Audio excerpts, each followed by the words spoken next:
बड़ी बड़ी कीर्तन सभाएं, उसमें उपस्थित सैकड़ों लोग, भव्य मंच, उन पर कीर्तनकार के रूप में प्रतिष्ठित मैं महेंद्र कौर।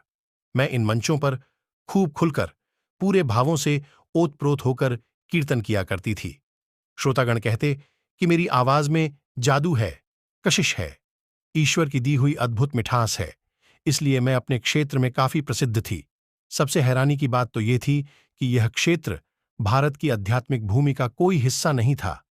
जी हां, मेरा जन्म और पालन पोषण विदेश में हुआ। बचपन से ही मुझे कीर्तन करने का शौक लग गया। यूं ही कब बचपन बीता और कब मैं बड़ी हो गई पता ही नहीं चला। इतनी बड़ी कि मेरे माता पिता ने मेरी शादी कर दी। शादी करके मैं अपने पति के साथ इंग्लैंड आ गई। इंग्लैंड पहुंचकर देश बदला, घर बदला, परिवार बदला, आबो हवा बदली, खान पान बदला, रहन सहन में परिवर्तन आया। बस यदि कुछ नहीं बदला तो वह था मेरा कीर्तन करने का शौक। मैं इंग्लैंड में भी उसी शिद्दत से कीर्तन पाठ करने लगी। सूरज उगते ही मैं रियाज करती, फिर दिन भर कभी किसी के यहां तो कभी किसी के यहां कीर्तन पाठ करती। मुझे कीर्तन करने का जैसे नशा सा हो गया था। मेरे कीर्तन में काफी सेवा भी चढ़ाई जाती थी, पर मैंने उस सेवा का कभी 1 रुपया भी अपनी जेब में नहीं डाला। हारमोनियम पर जो भी सेवा आती, कीर्तन के बाद उसे बिना गिने ही मैं ईश्वर के चरणों में समर्पित कर देती थी, क्योंकि मैं कमाने के लिए नहीं गाती थी। प्रभु का कीर्तन मेरा व्यवसाय नहीं था, वह तो मेरी जिंदगी का मकसद था, जीने का कारण था। लेकिन इन सब खूबियों के ऊपर मुझमें एक ऐसा दुर्गुण था जो अकेला मेरी सारी अच्छाइयों पर भारी पड़ रहा था। वह था अहंकार का दुर्गुण। किसी ने सही कहा है, अच्छा होने का अहंकार होना सबसे बड़ा रोग है। मुझे यही रोग भयंकर रूप से लग चुका था। मुझे लगता था कि मैं ईश्वर का इतना सुंदर कीर्तन करती हूं और कोई मूल्य भी नहीं लेती, सबसे इतना मीठा बोलती हूं, व्यवहार कुशल हूं। भला इतने गुण भी कभी किसी में एक साथ हो सकते हैं? सूक्ष्म रूप में मेरे अंदर ये विचार गहरे बैठ चुके थे कि इस कलयुग में मेरे जैसे निस्वार्थी, निर्लोभी गायक भक्त का कोई सानी होना मुश्किल है। एक बहन अक्सर मेरी कीर्तन में आया करती थी। उसने गुरुदेव श्री आशुतोष महाराज जी से ज्ञान लिया हुआ था। एक दिन गुरु महाराज जी उसके अनुभव में आए और उसे आज्ञा दी कि वह जो कीर्तन करती है ना, तू जाकर उसे सत्संग सुना, ब्रह्म ज्ञान का संदेश दे। महाराज जी की आज्ञा सुनकर तो उस बहन के होश उड़ गए। उसे समझ नहीं आया कि वह मुझे महाराज जी के ज्ञान का संदेश कैसे दे, क्योंकि वह जानती थी कि मैं बहुत कट्टर हूं। अपने धर्म के अलावा और किसी धर्म की एक बात सुनना भी मुझे गवारा नहीं था। इसलिए कई महीनों तक उसकी मुझसे कुछ कहने की हिम्मत ही नहीं हुई। लेकिन गुरु महाराज जी की आज्ञा की वह अवहेलना भी नहीं करना चाहती थी। आखिरकार उसे एक तरकीब सूझ ही गई। एक दिन जब मैं अखंड पाठ कर रही थी तो वह मेरे पास आकर बैठ गई। उस दिन दोबारा उसे महाराज जी की स्पष्ट आवाज सुनाई दी, हां, इसे ही सत्संग सुनाना है। तू चिंता मत कर, ये सब जो बोल रही है वह यह नहीं, इसका अहंकार बोल रहा है। महाराज जी की आवाज सुनकर उस बहन में साहस आया। वह मेरे पास आई और बोली, मैं फलां तारीख को इतने बजे अपने घर पाठ कराना चाहती हूं, क्या आप आएंगी? मैंने कहा, हां हां, क्यों नहीं, मेरा तो काम ही यही है। पर मुझे अपनी डायरी में देखना पड़ेगा कि कहीं पहले से ही वह दिन किसी और को तो नहीं दिया हुआ। मैंने डायरी खोली और देखा तो वह दिन खाली नहीं था। तब वह बहन बोली, आप प्लीज कैसे भी करके उसी दिन हमारे घर पाठ कर दीजिए, मैं पहले ही बाकी की सारी तैयारियां कर चुकी हूं। ऐसी मिन्नत सुनकर मेरे अहंकार को खुराक मिलती थी। मैंने बड़े अंदाज से कहा, माफ कीजिए बहन, पर मैं अपने उसूलों की पक्की हूं। जिसने पहले तारीख ली है उसे ही कीर्तन मिलेगा। इतना कहकर मैं घर आ गई। घर आते ही मुझे फोन आया कि उस दिन का जो प्रोग्राम था वह कैंसिल हो गया है। अब मैंने तुरंत उस बहन को फोन लगाया और उसे वह तारीख दे दी। निश्चित दिन को मैं वहां कीर्तन करने के लिए पहुंची। वहां काफी लोग एकत्र थे। मैंने कीर्तन किया। सबने बड़े ध्यान और भावों से सुना। मेरे कीर्तन करने के बाद एक बहन ने सत्संग किया। उसने सत्संग में दिव्य ज्योति जागृति संस्थान के गुरुदेव श्री आशुतोष महाराज जी के विचारों को बहुत सुंदर तरीके से सामने रखा। वह बहन भी गुरु महाराज जी की शिष्या थी। उसका सत्संग सुनकर मेरी आत्मा को एक खिंचन महसूस हुई। मैं न चाहते हुए भी पूरे समय वहां बैठी रही। सत्संग समाप्त होने पर उन बहन जी ने मुझे अकेले में कुछ देर और सत्संग सुनाया। मैं नहीं जानती थी, पर यह सब उन लोगों का प्लान था। कीर्तन रखना, सत्संग रखना, सबके पीछे एक ही कारण था कि मुझे ब्रह्म ज्ञान का संदेश दिया जाए। वे सब गुरु महाराज जी के शिष्य शिष्याएं थे और महाराज जी की आज्ञा को पूरा करने के लिए उन्होंने यह सब प्लान बनाया था। फिर बाद में उन बहन जी ने मुझे संस्थान की एक किताब दी जिसका नाम था सत्य की खोज। साथ ही संस्थान का जो इंग्लैंड में आश्रम है उसका पता भी दिया। घर आकर मेरे मन में विचार आया कि यह तो किसी दूसरे धर्म के गुरु लगते हैं, भला मैं इनके पास क्यों जाऊं। इसलिए मैंने वह किताब और पते वाला कार्ड अपनी अलमारी में कपड़ों के नीचे दबाकर रख दिया। जिंदगी फिर पुराने तरीके से चलने लगी, पर ज्यादा दिन नहीं चल पाई। अचानक से एक के बाद एक परेशानियां आने लगी, घर में भी और बाहर भी। मैं चारों तरफ से कष्टों में घिर गई। मेरे कीर्तन पाठ को लेकर विरोध होने लगा। मुझ पर कई शर्तें रखी गईं। मैंने उन शर्तों को मानने से साफ इनकार कर दिया। मैंने कहा, मैंने आज तक सच्चे हृदय से ईश्वर के लिए कीर्तन किया है। यदि ईश्वर मुझसे कीर्तन करवाना चाहता है तो वह करवा ही लेगा। मुझे आपकी शर्तों के आगे झुकने की जरूरत नहीं है। बस अब मेरा कीर्तन पाठ सब बंद हो गया। मैंने अपने आप को घर की चारदीवारी में कैद कर लिया, अपना फोन तक बंद कर दिया ताकि कोई मुझसे संपर्क ना कर सके। इस तरह मैं घोर डिप्रेशन की मरीज हो गई। सारा दिन बिस्तर पर पड़ी रहती थी, गुमसुम चुपचाप लेटी रहती थी, लेकिन भीतर विचारों का तूफान मचा रहता था। हमेशा सोच विचार में डूबे रहने के कारण मेरे सिर में दर्द रहने लगा। मुझे माइग्रेन का रोग लग गया।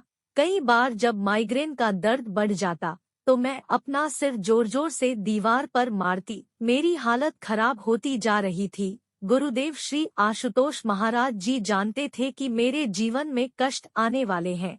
आकाश में ऊंची उड़ती पतंग की डोर कटने वाली है, इसलिए उन्होंने मेरी डोर कटने से पहले ही मुझे सहारा देना चाहा। तभी तो मुझे ब्रह्म ज्ञान का संदेश दिलवाया, लेकिन मैंने अपनी अज्ञानता के कारण उस संदेश को अनसुना कर दिया। यही कारण था कि जिस कंठ से कभी ईश्वर का कीर्तन हुआ करता था, अब उसी कंठ से दर्द भरी कराह निकलती थी। लेकिन गुरु महाराज जी तो दया के सागर है। उन्होंने अपनी करुणा के चलते एक बार फिर मुझे रास्ता दिखाया। एक दिन मैं बिस्तर पर लेटी थी, मेरी आंखें बंद थी, लेकिन मैं सो नहीं रही थी। अचानक मुझे श्री गुरु आशुतोष महाराज जी दिखाई दिए। महाराज जी प्रकाश के घेरे में थे। उन्होंने सफेद रंग का चोला पहना हुआ था, सिर पर सफेद रंग की ही पगड़ी बंधी हुई थी। वे बड़ी कड़क आवाज में बोले, तू यूं लेटी हुई क्यों है? चल उठ, खड़ी हो जा। इतना सुनना था कि मैं घबरा गई। डर के मारे आंखें खोल दी, उठकर बैठ गई। मुझे लगा कि डिप्रेशन के कारण मेरा दिमाग खराब हो गया है।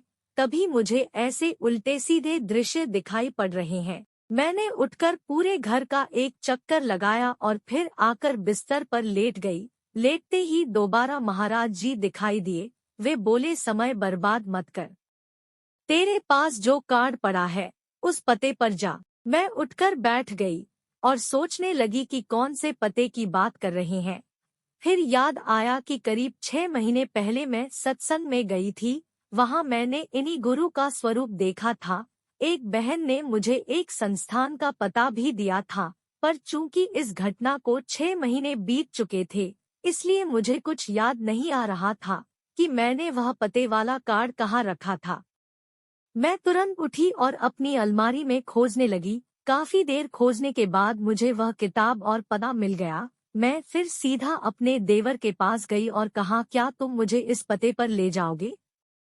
यह सुनकर तो वह खुश हो गया, क्योंकि सभी घरवाले चाहते थे कि मैं किसी तरह घर की चारदीवारी से बाहर निकलूं, खुली हवा में सांस लूं, ताकि अपने डिप्रेशन से उबर सकूं। मेरा देवर मुझे ले जाने को फौरन तैयार हो गया। आश्रम पहुँचते ही पता नहीं क्यों मुझे रोना आने लगा। मैं ऊंची ऊंची आवाज में रोने लगी। जब सामने आसन पर गुरु महाराज जी का स्वरूप लगा देखा तो बेतहाशा स्वरूप की ओर दौड़ी। स्वरूप के आगे माथा टेककर खूब रोई। मेरे मन को समझ नहीं आ रहा था कि मैं यह बचकानी हरकत क्यों कर रही हूँ, पर आज मन की एक नहीं चल पा रही थी। मेरी अंतरात्मा प्रबल हो चुकी थी। जन्म जन्मांतरों से बिछड़े अपने परमात्मा को पाकर वह गम और खुशी के आंसू बहा रही थी। अपने आंसुओं से उनके चरणों का प्रक्षालन कर रही थी। यह आत्मा की परमात्मा से मिलन की सुंदर बेला थी। वहां उपस्थित संगत इस मिलन का स्वाद चख चुकी थी, इसलिए उन्हें मेरा यह बर्ताव बचकाना या बेतुका नहीं लगा। उन्होंने मेरे भावों की गहराई को समझा और उसे उचित मान दिया। वहां वह बहन जी भी बैठी थी जिन्होंने मुझे 6 महीने पहले सत्संग सुनाया था। मुझे देखते ही वे बोली, आ गए आप, कितना समय लगा दिया, पर चलो कोई बात नहीं, आ तो गए। अगले हफ्ते गुरु पूजा थी। आश्रम में काफी बड़े स्तर पर गुरु पूजा का कार्यक्रम आयोजित किया गया था। मैं भी उस कार्यक्रम में पहुंची। आज आसन पर जो महाराज जी का स्वरूप रखा था वह पहले से अलग था। आज महाराज जी के सिर पर पगड़ी नहीं बंधी हुई थी, उनके केश खुले थे। महाराज जी का यह स्वरूप देखते ही मेरी आत्मा मुग्ध हो गई। इच्छा हुई कि बस उन्हें निहारती ही रहूं। मैंने जीवन में पहली बार आरती उतारी और सोचने लगी कि मैं कितनी भाग्यशाली हूँ कि धरा पर साक्षात गुरु रूप में विराजित परमसत्ता की आरती उतार रही हूँ। फिर मैंने महाराज जी के स्वरूप पर तिलक लगाया। पूजा समाप्त होने पर एक बहन ने मुझसे पूछा, क्या आपको ब्रह्म ज्ञान मिल गया है? मैंने कहा नहीं, अभी नहीं मिला।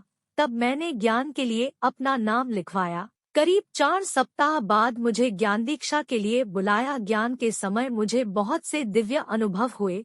मैंने अनंत प्रकाश देखा, अलग अलग रंगों का प्रकाश। फिर गुरु महाराज जी के भी दर्शन हुए। अंत में तो स्वयं भगवान श्री कृष्ण ने सुराही से मुझे अमृत का पान करवाया। ज्ञान दीक्षा को पाकर मुझे जैसे एक नशा ही चढ़ गया। घर जाते ही मैं दोबारा साधना में बैठ गई। साधना में बैठते ही मानो अंतर्जगत का टीवी स्टार्ट हो जाता। एक के बाद एक दिव्य दृश्य अंतरपटल पर दिखाई देने लगे। मैंने उनका खूब आनंद लिया, और जब आनंद आ जाता है तो दुख तो रहता ही नहीं। इसलिए समय के साथ मेरी सारी दुख तकलीफें बीमारियां खत्म हो गई। मेरा जीवन फिर से महक उठा। एक दिन आश्रम से प्रचारक दीदी का फोन आया। उन्होंने कहा, कल सत्संग में आपकी कीर्तन की सेवा है, आप सही समय पर आ जाना। सेवा पाकर मन प्रसन्न हो उठा। मैंने जल्दी से डायरी खोली और भजन तैयार कर लिए। अगले दिन ठीक समय पर आश्रम पहुंच गई। पर यह क्या, जैसे ही मैंने मंच पर कदम रखा मेरे शरीर में करंट दौड़ने लगा। मैं कांपने लगी। ऐसा लगा जैसे मुझे कुछ नहीं आता, ना गाना ना बजाना। मैं मंच पर बैठकर क्या करूंगी, मुझे समझ नहीं आ रहा था कि ऐसा क्यों हो रहा है। मैं तो बचपन से गाती आई थी, सैकड़ों लोगों के सामने कीर्तन किया करती थी। कभी जाना ही नहीं था कि डर क्या चीज होता है। फिर आज क्यों मुझ पर डर हावी हो रहा था। उधर वह बहन मेरा नाम अनाउंस कर चुकी थी, पर मेरी हिम्मत ना तो हारमोनियम को छूने की हो रही थी, ना ही कंठ से कोई राग छेड़ने की। हारकर मैंने दोनों हाथ जोड़े, आंखें बंद की और महाराज जी से प्रार्थना करने लगी कि हे प्रभु, मेरी लाज रखो, मेरे गुनाहों को क्षमा करो। मैं जानती हूँ आपके पावन दरबार में, आपके पावन मंच पर अपावन हृदय वाले नहीं गा सकते। यह मंच कलाकारों की नहीं बल्कि भक्तों की सेवा ग्रहण करता है। इसलिए हे गुरुदेव, मेरे मन से सारे बुरे विचारों को मिटा दो, मुझे निर्मल एवं शुद्ध कर दो। मेरी भावपूर्ण सेवा ग्रहण करो, ऐसी सेवा जिसमें अहम का कोई कण न हो। मैं जान चुकी हूँ कि इस कंठ में सरस्वती केवल आपकी आज्ञा पर ही विराजित है, मेरा उसमें कोई योगदान नहीं। कृपा करो गुरु महाराज जी, मुझे भी यंत्र बनाकर अपना कार्य करा लो। गुरु महाराज जी ने मेरी प्रार्थना स्वीकार की। वे मेरे अंतर्हृदय में प्रकट हुए और उनकी दिव्य वाणी मुझे स्पष्ट सुनाई दी। महाराज जी बोले, अब गा। वह चला गया। मैंने पूछा, महाराज ही कौन चला गया? महाराज जी बोले, अहंकार। उसके रहते तू इस मंच पर नहीं गा सकती थी। फिर महाराज जी अंतर्ध्यान हो गए। मैंने नेत्र खोले और हारमोनियम पर मेरी अंगुलियां खुद ब खुद दौड़ने लगी। कंठ से स्वर फूट पड़े। मुझे लग रहा था कि मैं ना तो गा रही हूँ और ना ही बजा रही हूँ।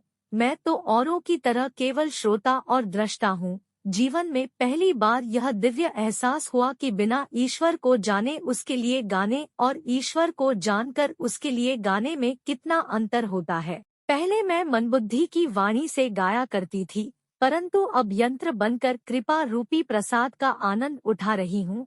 अब तो बस यही प्रार्थना है कि यह जिंदगी प्रभु का यंत्र बनकर गुजर जाए।